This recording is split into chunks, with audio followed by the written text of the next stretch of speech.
Oke, sekarang kita membahas mengenai rantai makanan. Rantai makanan itu adalah jalur pemindahan energi atau transfer energi dari satu tingkat trofik ke tingkat berikutnya melalui peristiwa makan dan dimakan. Jadi, ada organisme yang dimakan, ada organisme yang memakan. Nah, berdasarkan tipe organismenya atau produsennya yang menjadi tingkat trofik. Pertama, rantai makanan itu dibagi menjadi dua jenis. Yang pertama adalah rantai makan perumput atau rantai makanan perumput. Kalau rantai makanan perumput, berarti dia ciri khasnya dimulai dari organismenya produsen atau tumbuhan hijau. Nah, di sini contohnya kita mulai dari padi. Padi akan dimakan oleh belalang, kemudian belalang akan dimakan oleh katak, dan katak akan dimakan oleh ular. Rantai makanan yang kedua jenisnya adalah rantai makanan detritus yang merupakan ciri khasnya dimulai dari detritus atau dari serpihan organisme yang sudah mati. Nah, serpihan organisme yang sudah mati ini nanti kemudian akan dimakan oleh organisme yang ada di dalam tanah. Nah, di sini contohnya adalah serpihan daun. Serpihan daun ini kemudian nanti akan dikonsumsi atau digunakan oleh cacing tanah. Kemudian cacing tanah akan dimakan oleh itik, dan itik kemudian akan dimakan oleh manusia. Selanjutnya, jaring-jaring makanan. Nah, jaring-jaring makanan itu adalah gabungan dari rantai makanan. Jadi, rantai makanan itu adalah peristiwa makan dan memakan, sedangkan jaring-jaring makanan itu adalah gabungan dari beberapa rantai makanan yang saling berhubungan dan kompleks. Kemudian di dalam ekosistem, rantai makanan itu saling berkaitan dengan rantai makanan lainnya, itu sudah jelas. Nah, semakin kompleks jaring-jaring makanan yang ada di dalam ekosistem, maka ekosistem yang ada di sana dapat dikatakan akan semakin tinggi tingkat kestabilannya. Diulang ya, jadi semakin kompleks jaring-jaring makanan yang terbentuk di dalam ekosistem, maka akan semakin tinggi tingkat kestabilan dari suatu ekosistem. Nah, oleh sebab itu kita harus menjaga kestabilan ekosistem. Jadi kita tidak boleh memutus rantai makanan yang ada di dalam ekosistem. Pembahasan selanjutnya kita lihat seperti ada di jaring-jaring makanan ini. Nah, setiap hewan atau setiap makhluk hidup itu dia memiliki tingkatan masing-masing. Kalau di dalam ekosistem berarti tingkatan trofiknya itu tergantung dari berapa banyak organisme yang ada di dalam jaring makanan. Ada tingkat trofik 1 sebagai produsen, ada tingkat trofik 2, 3, 4, dan seterusnya. Kemudian ada konsumen 1, 2, 3, 4, 5, sampai seterusnya tergantung dari banyaknya rantai makanan yang ada di dalam jaring makanan. Kita ambil contoh satu, lihat di organismenya tumbuhan. Tumbuhan ini kemudian akan dimakan oleh kelinci, dan kelinci akan dimakan oleh rubah dan juga burung elang. Nah, di sini berarti tingkatan trofiknya tumbuhan sebagai tingkat trofik 1 atau sebagai produsen, kemudian kelinci sebagai konsumen 1, tingkat trofik 2, kemudian burung elang itu adalah sebagai konsumen 2, dan juga tingkat trofik 3, begitupun juga dengan rubah. Jadi, rubah juga dia sebagai konsumen 2 dan tingkat trofik 3. Nah, seperti itu contohnya. Kemudian kita bahas tentang piramida ekologi. Piramida ekologi itu adalah susunan tingkatan trofik secara berurutan menurut rantai makanan atau jaring makanan yang ada di dalam ekosistem. Nah, piramida ekologi ini dia berfungsi sebagai pembanding antara tingkat trofik yang satu dengan tingkat trofik yang lainnya. Kemudian jenis-jenis piramida ekologi seperti pada pertemuan sebelumnya itu ada 3 jenis piramida ekologi. Yang pertama adalah piramida jumlah, yang kedua adalah piramida biomasa, yang ketiga adalah piramida energi. Apa bedanya? Yang pertama adalah piramida jumlah. Jadi piramida jumlah ini adalah piramida yang menunjukkan jumlah organisme yang ada di suatu daerah dan dihitung berdasarkan taraf trofik atau tingkat trofiknya dan juga jumlah dari setiap individu yang ada di dalam tingkatan trofik. Untuk piramida jumlah, baik makhluk hidup yang ada di darat maupun makhluk hidup yang ada di air atau akuatik memiliki bentuk kerucut atau memiliki bentuk piramida mengerucut ke atas. Artinya, produsen sebagai tingkat trofik 1 itu dia memiliki jumlah yang lebih banyak dibandingkan dengan konsumen yang ada di tingkat trofik selanjutnya. Seperti itu. Pertanyaannya, apakah piramida jumlah dapat terbalik mengerucut ke bawah? Piramida jumlah bisa juga terbalik mengerucut ke bawah. Kenapa begitu? Karena banyaknya konsumsi atau banyaknya penggunaan atau berkurangnya lahan yang digunakan atau yang digunakan makhluk hidup digunakan oleh produsen untuk hidup berkurang, maka nanti jumlah produsen yang ada di bumi atau yang ada di dalam ekosistem tersebut itu akan berkurang. Kemudian nanti piramidanya dia akan terbalik, gitu ya. Kalau nanti seperti itu, maka ekosistem yang ada di dalam daerah tersebut tidak stabil atau terjadi yang namanya gangguan. Selanjutnya adalah piramida biomassa. Nah, kalau piramida biomassa ini adalah menunjukkan berat kering dari setiap individu yang dicatat dan ditimbang jumlahnya di dalam suatu ekosistem. Nah, setiap biomassa pada tiap tingkat trofiknya itu memiliki berat rata-rata yang berbeda. Nah, seperti pada gambar. Berat kering dari konsumen lebih kecil daripada berat kering dari produsen. Mengapa demikian?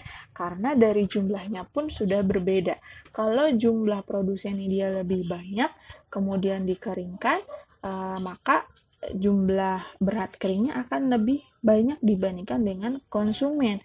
Karena konsumen di dalam ekosistem dia tingkat trofiknya atau urutannya jumlahnya lebih sedikit dibandingkan dengan produsen, begitu ya. Ini berhubungan sekali dengan piramida jumlah yang sebelumnya, begitu. Dan piramidanya kalau biomassa antara di makhluk hidup yang ada di darat maupun makhluk hidup yang ada di air itu mengalami perbedaan. Kalau di darat makhluk hidupnya dia memiliki piramida biomassa mengerucut ke atas. Sedangkan untuk yang makhluk hidup yang ada di air itu piramida biomassanya dia akan mengerucut ke bawah. Artinya produsen di sana walaupun dia jumlahnya lebih banyak daripada konsumen yang ada di sana, itu dia memiliki berat kering yang lebih sedikit dibandingkan dengan konsumen yang ada di sana, gitu. Selanjutnya ada piramida energi. Nah, kalau piramida energi ini adalah piramida yang menunjukkan banyaknya energi yang tersimpan dalam beberapa waktu yang digunakan sebagai bahan makanan oleh setiap organisme. Untuk menentukan piramida energi, ini dihitung menggunakan jumlah energi yang digunakan di dalam tingkat trofik dalam waktu tertentu. Kemudian kita lihat dari gambar, kalau dari piramida energi itu dia semakin naik tingkatan trofiknya, maka dia hanya mampu menyerap energi sebesar 10% dari makhluk hidup sebelumnya. Seperti di sini contoh dari tingkat trofik pertama ada produsen, dia memiliki energi 1000 unit energi. Kemudian produsen ini akan dimakan oleh konsumen 1 atau tingkat trofik 2 yang hanya bisa diserap sebesar 10% dari 1000-nya. Kalau 10% dari 1000-nya berarti dia hanya 100 ya. Di sini salah, hanya 100. Kemudian naik lagi ke tingkat trafik selanjutnya tetap 10% juga. Dari 100 diambil 10%, berarti tingkat trofik 3 hanya mampu menyerap energi sebesar 10 unit energi. Sampai dengan seterusnya ke tingkat trofik yang terakhir. Gitu. Kalau piramida energi bisa terbalik atau tidak? Piramida energi itu tidak pernah bisa terbalik, ya. Kenapa? Karena energi yang mampu diserap oleh makhluk hidup yang memakan makhluk hidup lain itu hanya 10%. Misalnya dari makhluk hidup 1 dengan makhluk hidup 2. Makhluk hidup 2 memakan makhluk hidup 1, dan pada saat makhluk hidup 2 memakan makhluk hidup 1, makhluk hidup 2 itu hanya mampu menyerap energinya 10%. Jadi, untuk piramida energi tidak pernah bisa terbalik, karena dia susunannya pasti akan mengerucut ke atas. Pembahasan selanjutnya itu tentang dinamika komunitas. Kita bahas lagi komunitas. Jadi komunitas itu adalah kumpulan dari berbagai populasi, ya, dari banyak populasi. Ada populasi ayam, populasi bebek, populasi burung, populasi manusia. Nah, itu berkumpul di dalam satu daerah, itu yang disebut sebagai komunitas. Dan pasti mereka akan saling berinteraksi.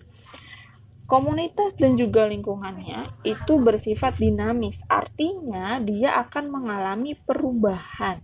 Perubahannya baik secara lambat ataupun secara cepat. Nah, untuk perubahan komunitas yang ada di dalam ekosistem yang kita bahas kali ini adalah dua jenis. Ada perubahan secara siklis, ada juga perubahan non-siklis. Dua-duanya bisa berlangsung cepat atau berlangsung lambat. Nah, perubahan komunitas yang secara siklis itu terjadi pada periode tertentu dan bisa mudah kembali ke keadaan yang hampir sama seperti keadaan sebelumnya. Contohnya, kalau kita mengalami musim kemarau, pasti tanaman-tanaman banyak yang layu, kemudian pertanian banyak yang mati gitu ya tanamannya. Kemudian setelah musim kemarau kita akan mengalami yang namanya musim hujan. Pada saat musim hujan, tumbuhan terkena air kembali. Nah, kemudian dia akan kembali ke keadaan semula. Walaupun tidak sama persis, tapi hampir sama seperti keadaan sebelumnya. Itu yang disebut sebagai komunitas siklis. Untuk perubahan komunitas non-siklis itu berarti perubahannya terjadi secara drastis dan itu dia cenderung berubah secara permanen. Berbeda dengan yang siklis tadi. Kalau siklis tadi dia mudah kembali ke keadaan semula. Kalau yang non-siklis itu sangat sulit untuk kembali ke keadaan semula karena kondisinya dia cenderung berubah secara permanen. Bisa dilihat gak sih perubahannya? Bisa, tapi dia membutuhkan waktu yang sangat lama. Begitu. Kemudian contoh dari perubahan non-siklis adalah misalnya punahnya spesies tertentu. Pada saat spesies tertentu punah, maka akan terjadi perubahan di dalam komunitasnya. Ada perubahan. Pada saat dia berubah, kemudian untuk kembali ke posisi seperti semula, itu butuh waktu yang sangat lama. Begitu ya, karena dia butuh beradaptasi, dan adaptasi seperti itu. Kemudian contoh dari dinamika komunitas ada yang namanya suksesi. Jadi suksesi itu perubahan di dalam komunitas yang berlangsung secara lambat dan teratur dalam waktu yang lama menuju ke satu arah dan menyebabkan pergantian atau perubahan dari satu komunitas ke komunitas yang lain.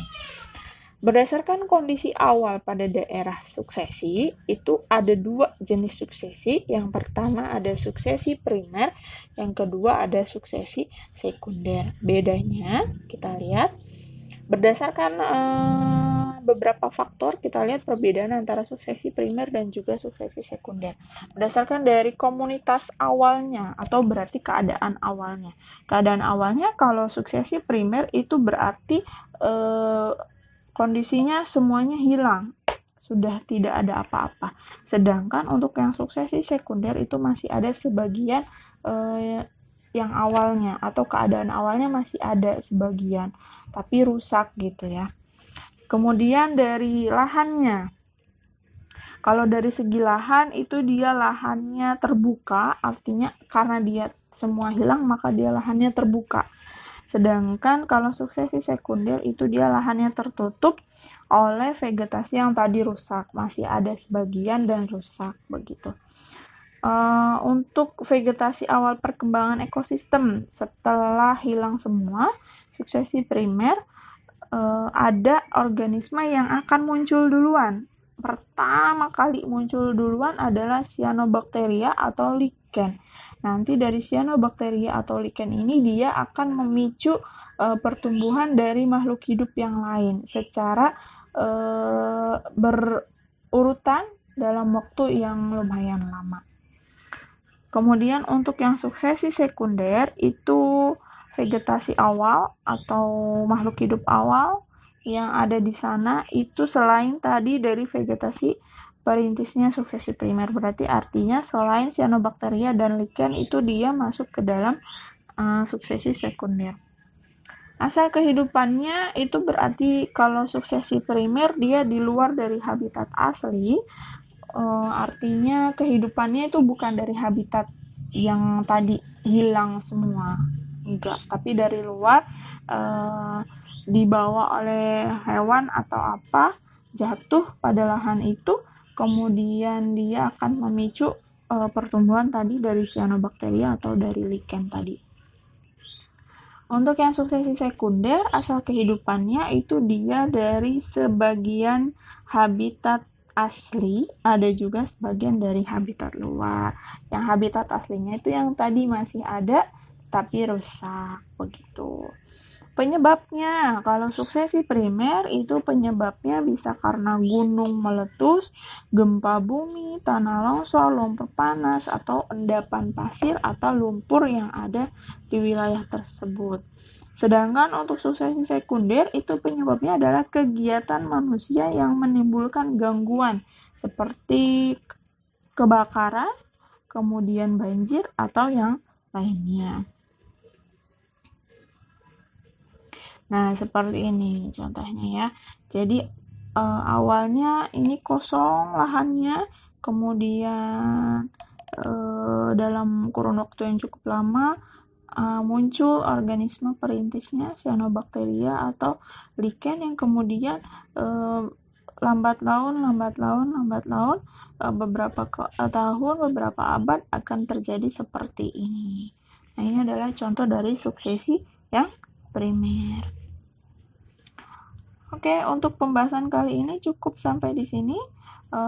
Kurang lebihnya Ibu mohon maaf. Semangat untuk belajar menuju ulangan harian hari ini ya. Assalamualaikum warahmatullahi wabarakatuh.